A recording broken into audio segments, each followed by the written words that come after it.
POCSO வழக்கு என்பது 18 வயதிற்கு கீழே இருக்கிற குழந்தைகளை பாலியல் ரீதியாக தொல்லை கொடுப்பதும் வன்புணர்வு கொள்வதும் அது போக்சோவில் வரும். இங்கே பார்த்தீங்கன்னா ஈரோடு அரசு மற்றும் கலைக்கல்லூரியில் பணியாற்றி கொண்டிருக்கிற பேராசிரியைக்கும் முதல்வர் பாலியல் சீனன்னு போக்சோவில் போட்டிருக்காங்கன்னா போலீஸினுடைய புத்தி என்னவா இருக்குன்னு தெரியுதா உங்களுக்கு?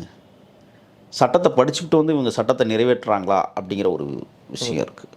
இப்போ தொடர்ச்சியாக இளம் சிறார்களுக்கான வழக்கு தானே, அதில் ஆமாம், அதுலேயும் கொண்டு இப்போ அந்த போக்சோவை பாய்ச்சுறாங்க. எல்லாமே காவல்துறையினுடைய அணுகுமுறை எப்படி இருக்குன்னா, கையூட்டு வாங்குவதில் குறியாக இருந்து கொண்டு இது போன்ற வழக்குகளை அவங்க காசு கொடுத்துட்டா விட்டுடுறாங்க. காசு கொடுக்கலன்னா போக்சோ யாரை வேணாலும் போடுறாங்க.